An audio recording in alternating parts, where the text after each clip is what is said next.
बड़ी जमाना बदलल 50 किलो के बोरी 40 किलो 45 किलो हो गया। अरे सरवा बढ़ गया जाना। और भैया हो न चीन मानत बा न पाकिस्तान मानत बा, जे जेबे चाहता बा ते आवे तो धड़ाम कही देता। यही बदे अगर मैं फलाना हो जाऊंगा नाम न ले, बड़ी दर्द बा और सबको निगाह बा, लेकिन अब भी समझे आप लोगन। अरे बाची न करत मनमानी ना मानत पाकिस्तानी।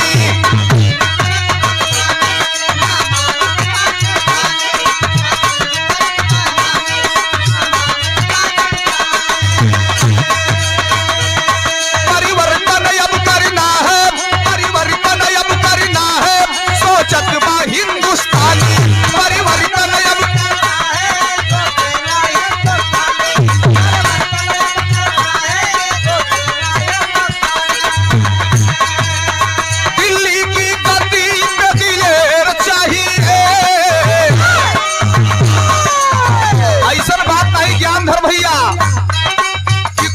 कुछ और करत है कुछ और। शेर का बेटा नेता केवल दो ही धरती पर पैदा हुए। प्रथम नेता मैं तुझे आजादी दूंगा, आप मुझे खून दो, नेता सुभाष चंद्र बोस।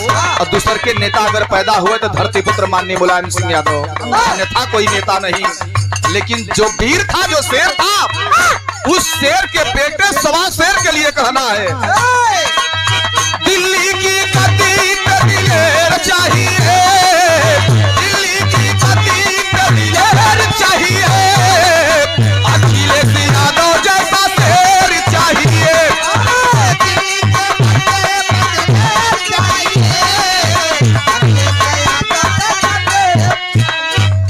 एक लाइन और समय नहीं बा।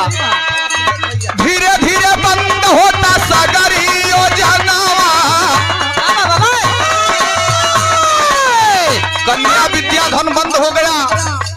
अखिलेश यादव ये नहीं सोचे थे कि ये राजपूत की बेटी है, ये गौतम की बेटी है, ये बिंद की बेटी है, यादव की बेटी है। नहीं, वो जो दे रहे थे सर्व समाज को दे रहे थे, लेकिन लोग केवल भरमा दिए कि अहिर का सरकार बा तो अहिरे थानेदार है।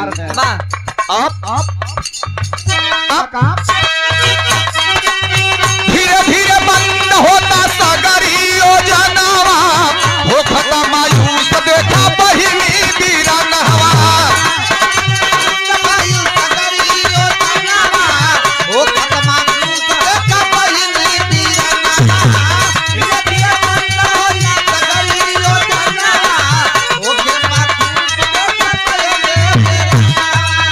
दिल्ली की गद्दी पे दिलेर चाहिए, दिल्ली की गद्दी पे दिलेर चाहिए, अखिलेश यादव जैसा शेर चाहिए। प्रणाम भाई, एक लाइन और हम निहोरा करब अपने अखिलेश भैया बदे। अगर हमार भैया आई जाइहन, ई समझ ले, ई जवन 2000 रुपया कहते हैं मोदी वाला हो, नहीं मोदी वाला नहीं हो, 500 रुपया महीनवा जवन समाजवादी पेंशनवा रहा वही मिलता। ओके 4 महीना पे 2000 देते हैं, कहन कि हमार वाला हो गया। लेकिन हम कहते का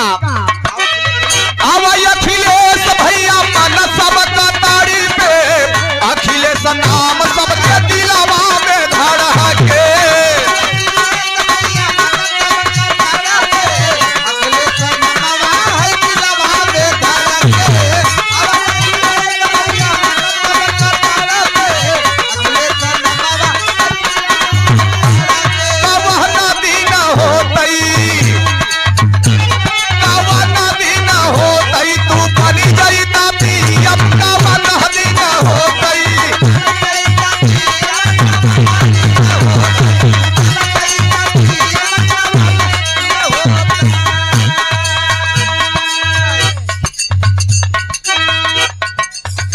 अरे साइकिल के बटन दबावे के परी,